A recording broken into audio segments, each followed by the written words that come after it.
Isa sa pinakasikat na birador ng Nueva Ecija noong dekada 80 dahil sa malavigilante at brutal nitong pamamaraan sa pagtoda sa mga kriminal, kaya sumikat ang kanyang pangalan at kalaunan ay kinakakatakutan na siya ng mga kriminal sa kanilang lugar.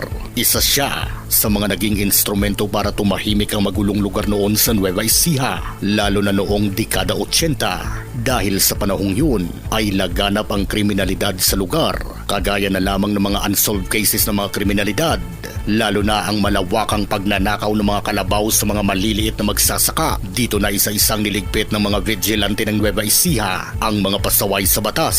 Sinong mag-aakalang ang isang nobelista, direktor, producer, comics writer at police patrolman ay may tinatago pa lang isang madilim na lihim bilang isang kilabot na berador ng Nueva Ecija. Siya si Henry S. Cruz o mas kilala sa alias Pogi. Ipinanganak noong April 30. Walang malinaw na detalye ng taon ng kanyang kapanganakan. Galing umano sa pamilyang may kaya sa buhay ang angka ni Henry na tubong Pampanga, kung saan naging vice mayor ang kanyang ama sa isa sa mga bayan nito. Pero lumipat sila sa San Mariano, Santa Rosa, Nueva Ecija kasama ang tatlong niyang mga kapatid na sina Gani, Chito at Hinaro.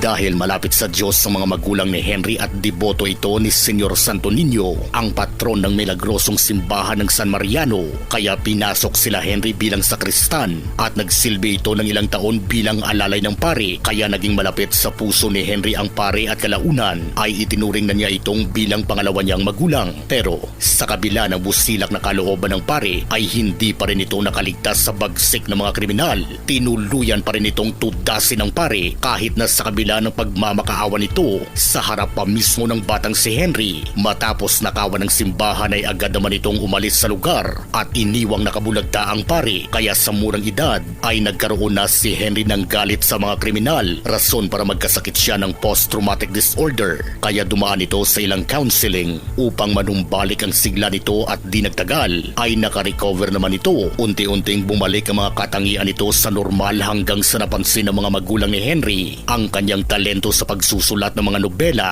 Dahil sa panahong yun ay wala pang internet at bihira lang ang mayroong telebisyon, kaya kadalasang libangan ng mga tao noon ay ang mga comic books at mga nobela na nailathala sa mga pahayagan na mabibili mo lang noon sa halagang 10 sentimo. Dahil sa angking talento ni Henry sa pagsusulat ay unti-unti siyang nagkapangalan bilang magaling na nobelista. Di nagtagal ay naitampok na sa mga pelikula, radyo at pahayagan ng ilan sa kanyang mga obra, kagaya ng Vigilante, Bigo Pa Rin Ako, Si Hepe, Silang Mga Hudas at Sintibay ng Puno at marami pang iba. Pero ang tumatak sa lahat ng kanyang obra bilang nobelista ay ang birador na ginawan pa nito ng pelikula. Dahil sa kasikatan nito ay unti-unting nakilala si Henry sa industriya bilang magaling na manunulat at kahilera na niya ang ilan sa mga sikat at respetadong comic writers na sina Carlo J. Caparas, Mars Ravelos, Abby Ocampo, Mark Santana at Carl Comendador. Sa katunayan, ang lumabas na litrato na kumalat sa social media ni alias Pogi kasama ang mga bigating comic writers ay patunay at matibay na ebidensya sa kanyang pagiging magaling na nobelista.